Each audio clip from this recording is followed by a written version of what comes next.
भद्रं कर्णेभिः शृणुयाम देव भद्रं पश्येम यक्षभिर्यजत्राः स्थिरैरङ्गैस्तुष्टवागुंसस्तनूभिः वशेम देवहितं यदायुः। ॐ स्वस्ति नः इन्द्रो वृषस्रवाः स्वस्ति नः पूषा विश्ववेदाः स्वस्ति नस्तारक्ष्यो अरिष्टनेमिः स्वस्ति नः बृहस्पतिर्दधातु। ॐ विश्वानि देवशवितुः दुरितानि पराशुः यद्भद्रं तन्न आशु।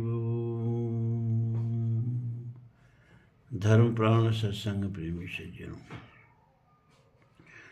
प्रश्नोपनिषद का अब ये तीसरा बताया ना कि 6 प्रश्न इसमें कुल पूछे गए हैं। तो ये कौशल देश के आश्वालायन जी तीसरा प्रश्न पिपलाद मुनि से करते हैं। पूछते हैं, अथ ऐनम कौशलश्वालायनः प्रपप्रच्छ भगवन् कुतः एषः प्राणो जायते कथं आयाति अस्मिन् शरीरः आत्मानं वा प्रविभज्य कथं प्रातिष्ठते केनोत्क्रमते कथं बाह्यम् अभिधत्ते कथम् अध्यात्मिति।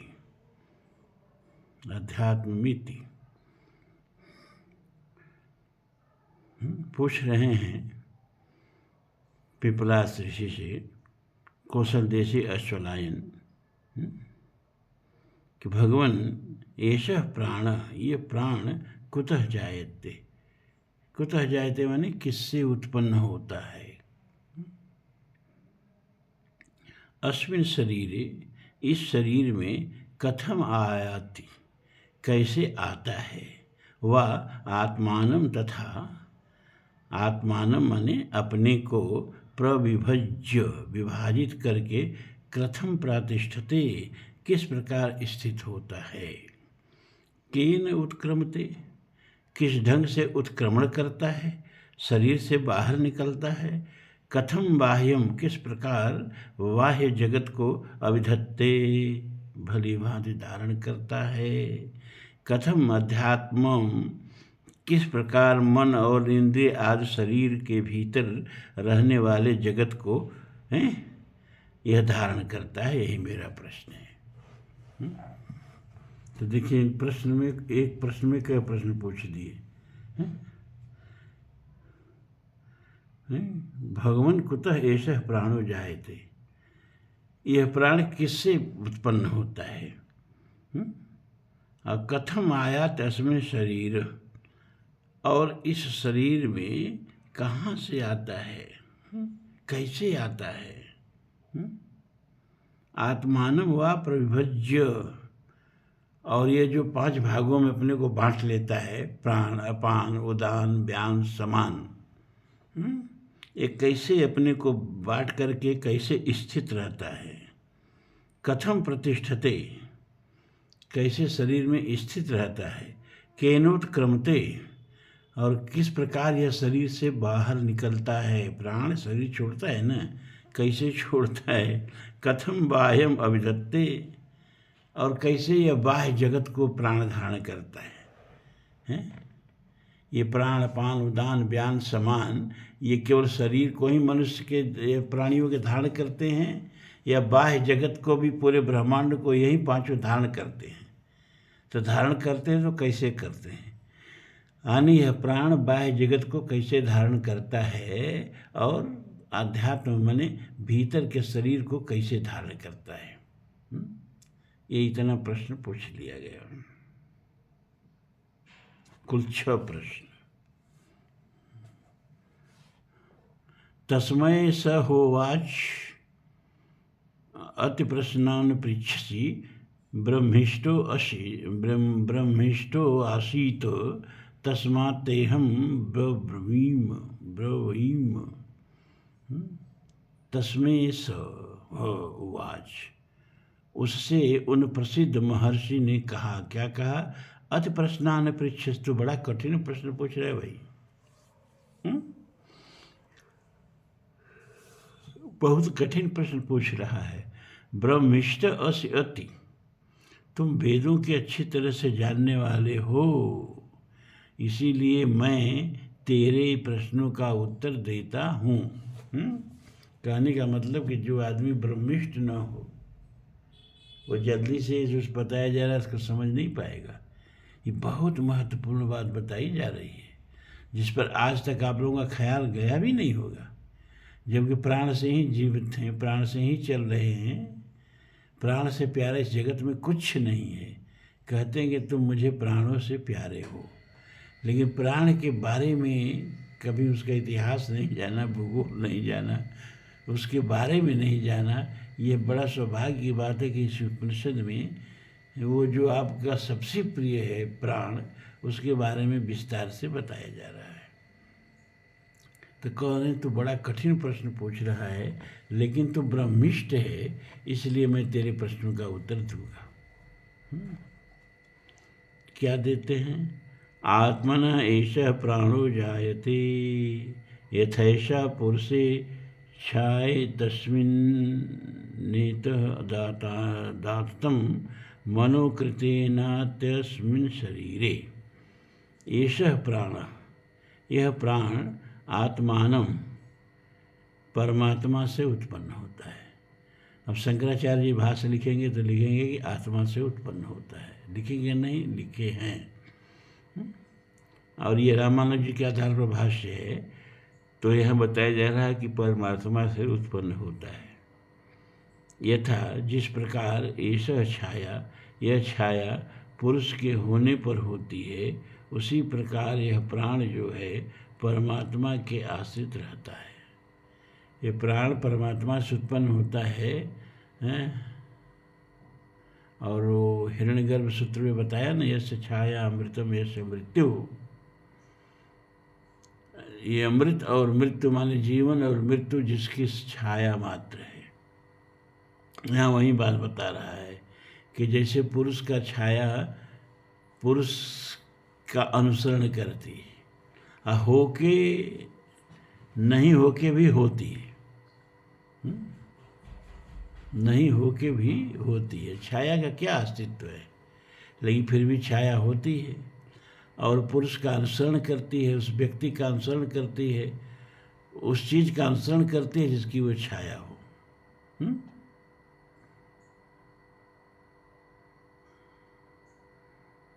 तो यह परमात्मा से प्राण उत्पन्न होता है और यह परमात्मा की छाया है। अब छाया होती है कि नहीं होती है, इसको आप समझते होंगे। नहीं होके भी होती है। उसी तरह से परमात्मा के अलावा तो किसी चीज़ का अस्तित्व नहीं है, लेकिन ये परमात्मा की छाया है और परमात्मा का अनुसरण करता है। और इस शरीर में, अस्मिन् शरीरे माने इस शरीर में, मनोकृतेन आयात, मन के किए हुए संकल्प से आता है। प्राण का मतलब जीवन। जीवन कैसे मिलता है आगे बताएगा। गीता में भगवान ने बताया ना, यम यम स्मरण वापि, यम यम स्मरण भात, क्या देखे भूल रहा है, यम यम स्मरण वापि तज्जत तंते कलेवरम तम तमय वेति कौन्तेय सदा तद्भाव भावितः। हे अर्जुन, मरते समय मनुष्य जिस रूप का मनन करता है, जिस शरीर का ध्यान करता है, जिस प्रवृत्ति का ध्यान करता है, उसी के अनुरूप उसको शरीर मिलता है। उसी के अनुरूप, के अनुरूप मरते समय जिस तरह का उसके अंदर भावना आती है, जिस तरह के शरीर का कल्पना करता है, जिस तरह के भोग का कल्पना करता है, उसी के अनुरूप उसको शरीर, उसका पुनर्जन्म होता है। वही बात यह बता रहा है कि मन के अनुरूप, मन के संकल्पना के अनुरूप यह प्राण शरीर में आता है।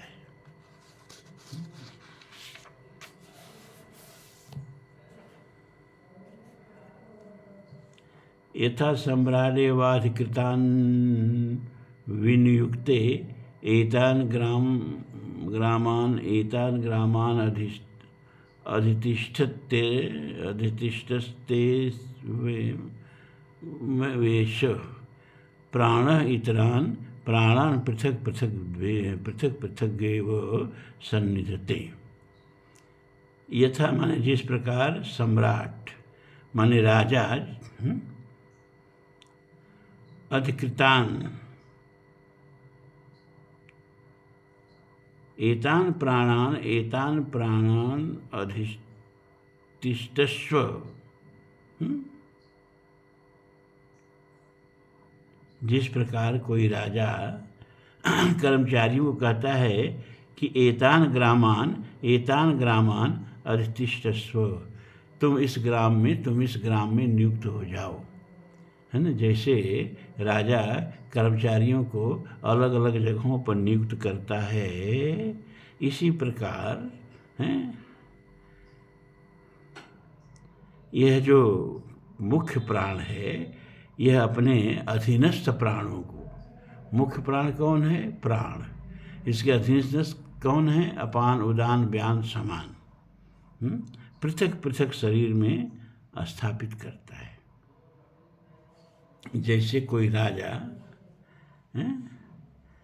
अपने अधीनस्थ कर्मचारियों को अपने राज्य के विभिन्न गांवों में कहता है तुम यहाँ जाओ, तुम यहाँ जाओ, तुम यहाँ जाओ, तुम यहाँ का ग्राम देखो, यहाँ का क्षेत्र देखो। उसी तरह से ये मुख्य प्राण जो है अपने अधीनस्थ प्राणों को शरीर में अलग अलग नियुक्त करके इनको कर्तव्य में लगा देता है। यही बताया जा रहा है। यथा सम्राडेवाधिकृतान् विनियुक्ते एतान् ग्रामान् अधितिष्ठत् एव यमवेश प्राणः इतरान् प्राणान् पृथक पृथक एव सन्निधते। अभी पांचवा मंत्र, क्षमा करें। पायुपस्थे पानम चक्षुश्रोत्रे मुखनासिकाभ्यां प्राणः स्वयं प्रतिष्ठे मध्ये तु समानः। एष हेतद् अद्भुतम् अन्नं समः नयति तस्मादेताः सप्तार्चिषो भवन्ति। पायुपस्थाने अपानम, पायुस्थान मतलब नीचे के स्थान पर, मतलब उपस्थ गुदा द्वार पर। यहाँ ये मुख्य प्राण जो है अपान को नियुक्त कर देता है।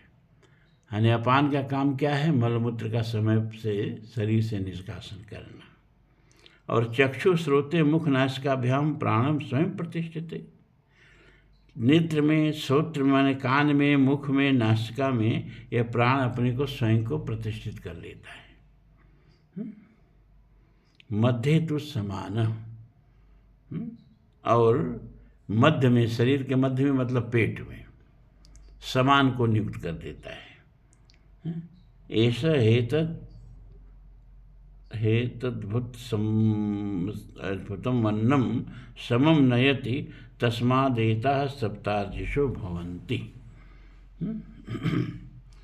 ऐसा ही माने यह समान वायु ही जिसको मध्य में पेट में मतलब नियुक्त कर देता है मुख्य प्राण।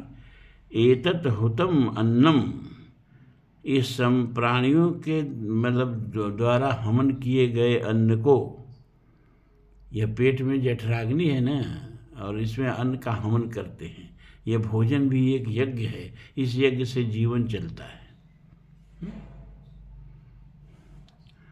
समम नयति, समस्त शरीरों में यथा योग्य समभाव से पहुंचाता है। ये समान प्राण क्या करता है कि जो हम भोजन करते हैं उस भोजन को पचा करके और सब शरीरों में समान भाव से पहुंचाता है।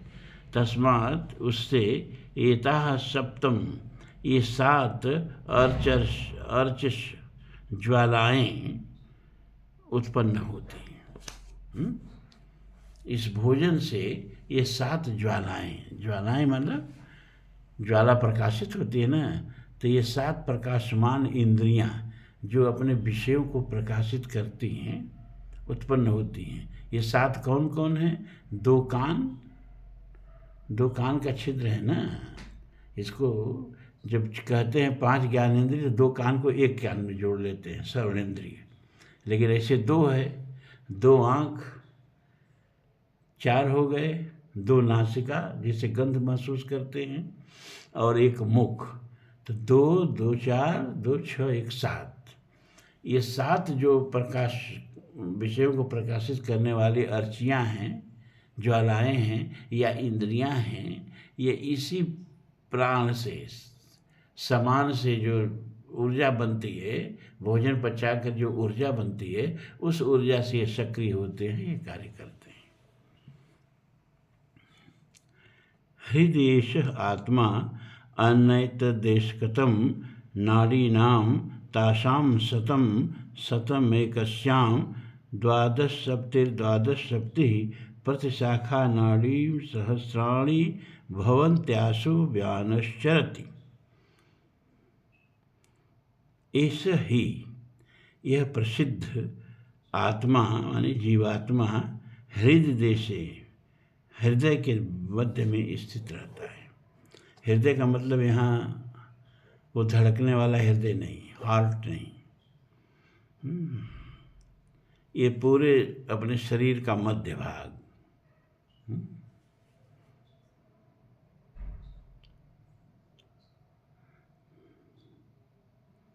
अत्र इस हृदय में एतत् यह नाड़ी नाम 100 मूल रूप से 100 नाड़ीय समुदाय है। यहाँ 100 नाड़ी समुदाय रामानुज भाष्य के आधार पर ये भाष्य किया जा रहा है। लेकिन शंकराचार्य जी ने यहाँ अनुवाद किया है, एतत् यह नाड़ी नाम 100। शतम माने 100 तो हो ही गया, 1 माने 1, तो 100 माने 101 नाड़ियाँ उन्होंने अर्थ किया है कि मूल रूप से 101 नाड़ियों का समुदाय है। यहाँ दे रहे हैं कि 100 नाड़ियों का समुदाय है। तस्मात् उनमें से एक एक श्याम, एक एक की नाड़ी में शतम शतम 100 शाखाएँ हैं। 101 नाड़ी, शंकराचार्य वाला ये भाष्य चले तो ठीक है कि 101 नाड़ी है, और 101 नाड़ियों में एक एक नाड़ी के 100 शाखाएँ हैं, और 100 शाखाओं में 72 हजार प्रतिशाखाएँ नाड़ियों की। इस तरह से हमारे शरीर में कुल 72 करोड़ नाड़ियाँ हो जाती हैं। कितनी नाड़ियाँ? 72 करोड़। अथैकर ऊर्ध्वः उदारं पूर्णेन पुण्यं लोकं नयति पापेन पापेन पापमुभ्यामेव मनुष्यलोकम्। अथैकोर्ध्वम् उदान। अब प्राण को बताया कहाँ कहाँ स्थित रहता है। मस्तिष्क मतलब ये नाक में, मुंह में, आँख में, कान में प्राण उपस्थित रहता है। फिर बताया अपान कहाँ रहता है, तो गुदा में और उपस्थ में है, नीचे मलमूत्र को जिससे निकलता है, अपान वहाँ स्थित रहता है। फिर सामान को बताया कि समान प्राण कहाँ रहता है, का मध्य शरीर के मध्य भाग में जहाँ भोजन वगैरह पचता है वहाँ रहता है। और फिर नाड़ियों का जिक्र किया कि शरीर के मध्य में जो जीवात्मा होते हैं ना, इस शरीर के मध्य में ठीक मध्य भाग में 101 नाड़ियाँ होती हैं, और एक एक नाड़ी के 100 भाग होते हैं, और फिर एक एक 100 भागों में एक एक भाग के 72 हजार नाड़ियाँ हो जाती हैं। इस तरह पूरे शरीर में 72 करोड़ नाड़ियाँ हो जाती हैं। अब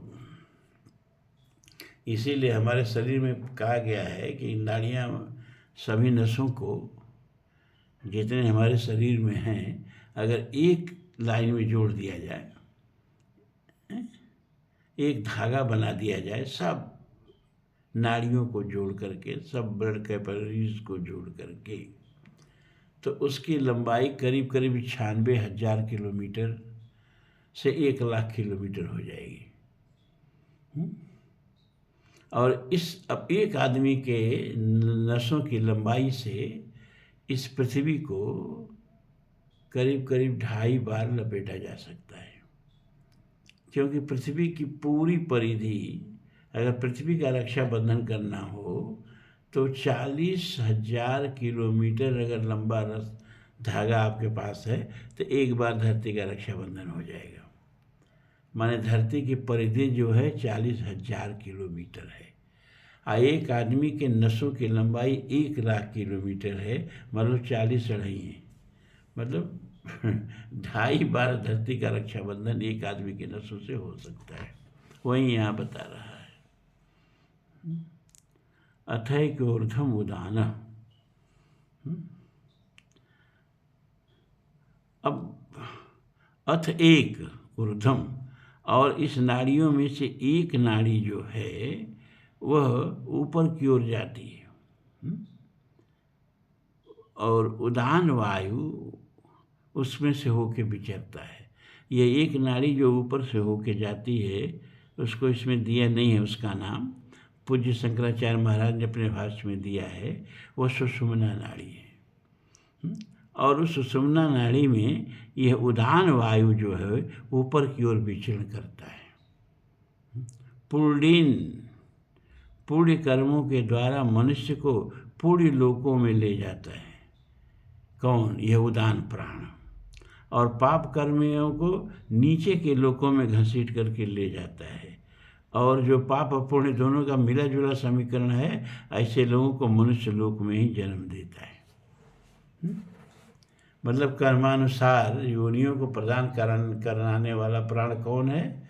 उदान प्राण है, जो किस नाड़ी में होकर के विचरण करता है। इन 101 नाड़ियों में एक नाड़ी जो ऊपर की ओर जाती है सुषुम्ना, इसमें दिया नहीं है अर्थ, शंकराचार्य जी ने अपने भाष्य में दिया है, उसमें से होकर के विचरण करता है ये उदान प्राण ऊपर की ओर। और यह मनुष्य को उसके कर्मानुसार योनियाँ प्रदान कराता है। जो पुण्य कर्म करते हैं वो मनुष्य की योनियों से ऊपर की योनियों को, देवलोक की योनियों को प्राप्त करते हैं। जो अधम कर्म करते हैं वो तिर्यक योनियों को प्राप्त करते हैं। ये तिर्यक योनि किसे कहते हैं? बार बार ये शब्द आएगा भाई अध्यात्म में, तिर्यक योनि। तिर्यक योनि उसको कहते हैं जहाँ भोजन तिर्यक जाता है। तिर्यक जाता है मतलब तिरछा जाता है। जैसे हम भोजन करते हैं तो हमारा भोजन सीधे नीचे जाता है, तिर्यक नहीं जाता है, सीधे जाता है। लेकिन अगर पशु भोजन करेगा तो उसका भोजन सीधे नीचे नहीं जाएगा, उसका ऐसे तिर्यक जाएगा। तो तिर्यक माने पशु योनि, मनुष्येतर योनि। तो तिर्यक योनि में पाप कर्मी जो आते हैं, और जो पाप और पुण्य दोनों का मिश्रण होते हैं, वह पुनः इसी मनुष्य लोक में एक बार फिर अपनी भूल सुधारने के लिए जन्म ले लेते हैं।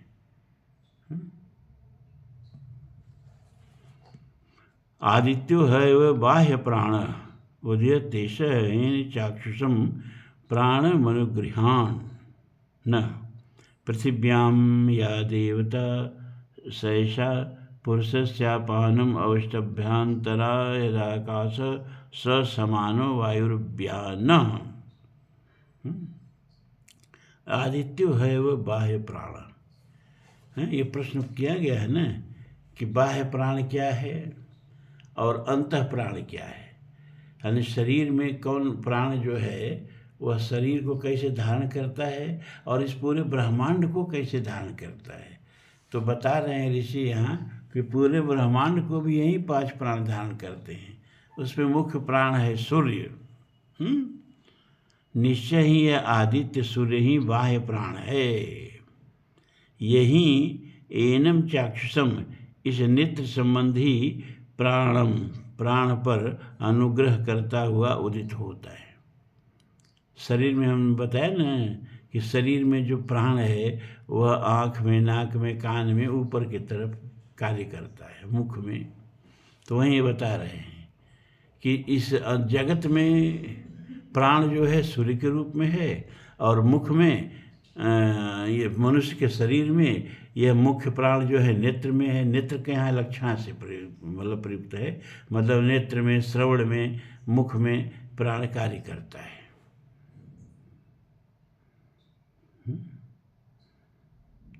पृथिव्याम, पृथ्वी में या देवता जो अपान वायु की शक्ति रूप देवता है, सा ऐसा वही पुरुषस्य मनुष्य के अपान वायु को अवष्टभ्य स्थिर किए रहता है।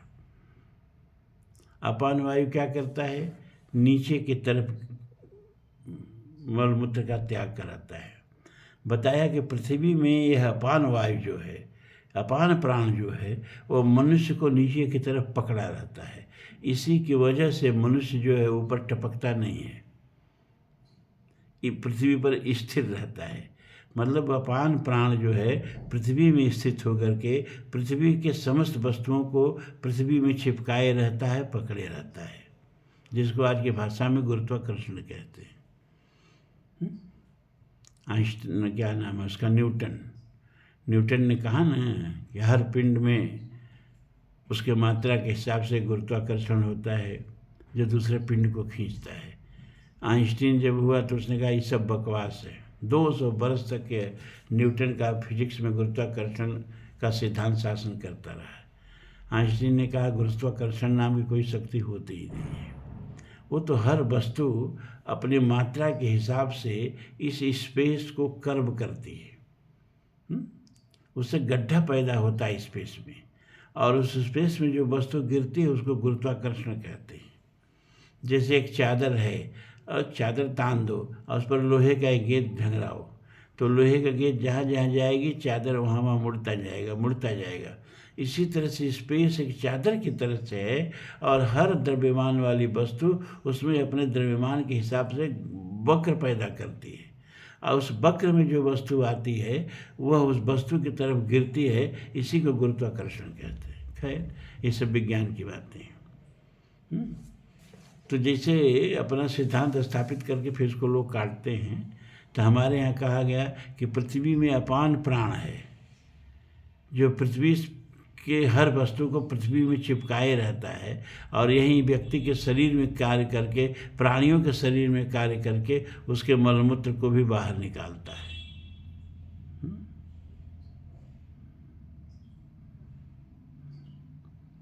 पृथ्वी और स्वर्ग के बीच में ये जो आकाश है ना, उसको अंतरिक्ष कहते हैं। सह समान, वहाँ समान नाम का प्राण जो है व्याप्त है। हमारे शरीर में जो हमारे उदर में व्याप्त है वह अंतरिक्ष में वही प्राण व्याप्त है, ये बता रहा है ऋषि। इसी अंतरिक्ष में करीब पृथ्वी से 450 किलोमीटर ऊपर एक अंतरिक्ष स्टेशन बनाया गया है।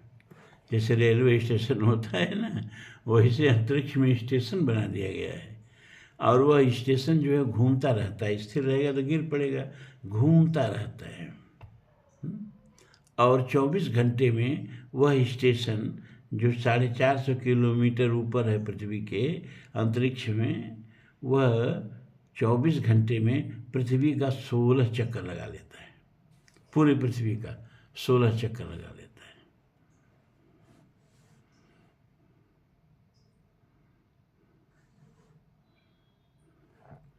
तेजो हवा उदान तस्मादुप शांत तेजा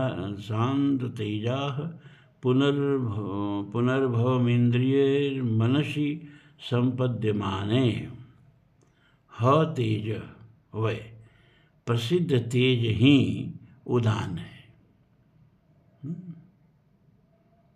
यह उदान प्राण जो है उपशांत तेजा, जिसके शरीर का तेज शांत हो जाता है, वह मन में संपद्यमाने विलीन हुई इंद्रियों के साथ पुनर्जन्म को प्राप्त होता है। ये उदान प्राण जो है वह बाहर की दुनिया में तेज के रूप में विद्यमान है, जैसे सूर्य का तेज, और शरीर में वह शरीर के तेज के रूप में विद्यमान है? हर व्यक्ति के शरीर की अपनी एक तेजस्विता होती है। मर जाता है व्यक्ति तो वही तेजस्विता गायब हो जाती है। तो जब वह व्यक्ति को प्राण छोड़ता है तो उसके मन को और मन के सारे संस्कारों को साथ लेकर के जाता है, यही इसमें बताया गया है। ये चित्तस्तस्तेनेश प्राणम आयाति प्राणस्तेजसा युक्तः सहात्मनाः यथा संकल्पितम लोकम नयति। वो पूछा था ना अश्वलायन ने कि प्राण कैसे उत्क्रमण करता है, तो वही बता रहा है कि यह चित्त संकल्प वाला होता है। ऐसा माने यह जीवात्मा का यह चित्त जो उसका जो संकल्प होता है, तीन उस संकल्प के साथ मुख्य प्राण में आयात स्थित हो जाता है। प्राण मुख्य प्राण तेज से युक्त हो अपने सहित मन युक्त इंद्रियों को जीवात्मा को उसके संकल्पानुसार भिन्न भिन्न लोक अथवा योनियों में नियत माने ले जाता है। बता रहा है गीता में भगवान ने कहा ना कि जब यह प्राण निकलता है तो वायुर्गंधान्य, जैसे हवा एक स्थान से दूसरे स्थान को जाती है तो उसकी गंध को लेकर के जाती है। सब चीज़ तो वहाँ छोड़ देगी लेकिन गंध ले लेगी। तो हम कहते हैं कि कहाँ से आ रही है, बड़ी सुगंधित हवा आ रही है, कहाँ से आ रही है, बड़ी दुर्गंधित हवा आ रही है। तो जिस स्थान से हवा आती है उस स्थान की गंध को अपने साथ लेकर के आती है। उसी तरह से व्यक्ति का चित्त जो है ना संकल्प वाला होता है और मरते समय जैसा संकल्प करता है यम यम स्मरण भावम त्यज्यत्यन्ति कलेवरम। जो जो उसके मरते समय मन में भावना आती है जैसा जैसा यह प्राण यह समूचे उसके संस्कारों को उसके विचारों को ले जाके उसी तरह के दूसरे शरीरों में प्रवेश कराता है, ये बताया जा रहा है। ये एवं विद्वान प्राणम वेदम न हास्य प्रजा हीयते अमृतो भवति तदेश ही श्लोकः। यह विद्वान जो कोई विद्वान एवं प्राणम इस प्रकार प्राण को जानता है। किस प्रकार प्राण को जानता है कि शरीर में 5 प्राण कहाँ कहाँ कैसे काम करते हैं और ब्रह्मांड में 5 प्राण कहाँ कहाँ कैसे कैसे कार्य करते हैं। जो प्राण के बारे में ये सब कुछ जानता है उसकी संतान परंपरा कदापि नष्ट नहीं होती है। संतान परंपरा नष्ट न हो, यहाँ चिंता की गई है। और जो इस प्राण के बारे में विशेष रूप से जानता है उसकी संतान परंपरा कभी नष्ट नहीं होती है। वह बचपन में मुड़ मुड़ा के सन्यासी नहीं हो जाता है। संतान परंपरा पर जब भी वेद और उपनिषद पढ़ेंगे आप तो बहुत जोर दिया गया है, इतना आप जान लीजिए। और वह व्यक्ति अमृत हो जाता है, इस विषय का यह श्लोक है। अच्छा, वह व्यक्ति अमृत कैसे हो जाता है? उसके संतान परंपरा नष्ट नहीं होती है और व्यक्ति के अमृत होने में क्या संबंध है? तो कहा गया है ना शास्त्रों में, आत्मा वै जायते पुत्र, पुत्र के रूप में व्यक्ति ही पुनर्जन्म लेता है। तो जगह संस्कृति श्रृंखला चलती रहती है तो वही व्यक्ति की जीवन धारा चलती रहती है और इस रूप में वह व्यक्ति अमर हो जाता है। अपने पुत्र के रूप में, अपने पौत्र के रूप में, अपने परपौत्र के रूप में वह व्यक्ति अमर हो जाता है। ये बात यहाँ बड़ी गूढ़ बात यहाँ बताई जा रही है।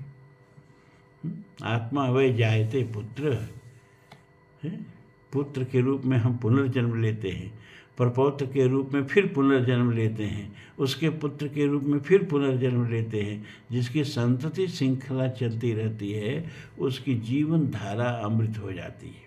शरीर नहीं रहेगा लेकिन उसका जीवनांश चलता रहेगा।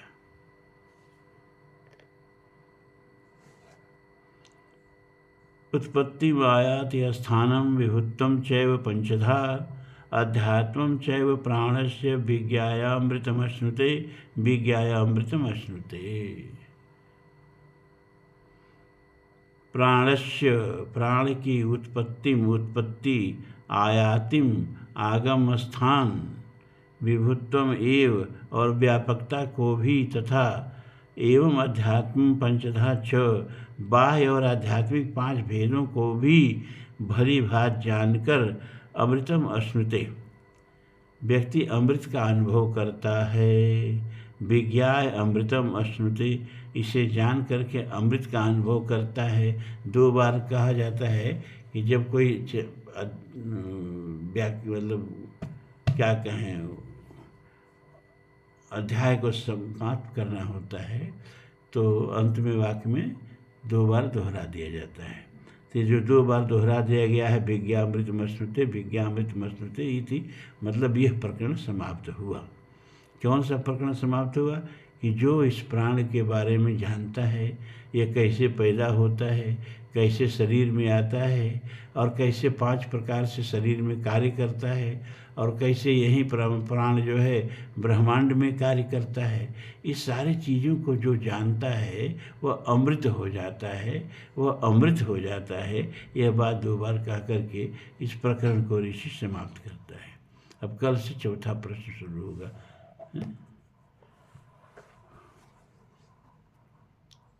ओम पूर्णमदः पूर्णमिदं पूर्णात् पूर्णमुदच्यते पूर्णस्य पूर्णमादाय पूर्णमेवावशिष्यते। सर्वे भवन्तु सुखिनः सर्वे सन्तु निरामयाः सर्वे भद्राणि पश्यन्तु मा कश्चित् दुःखभाग् भवेत्। असतो मा सद्गमय तमसो मा ज्योतिर्गमय मृत्योर्मा अमृतं गमय। ओम शान्तिः शान्तिः शान्तिः। ओम।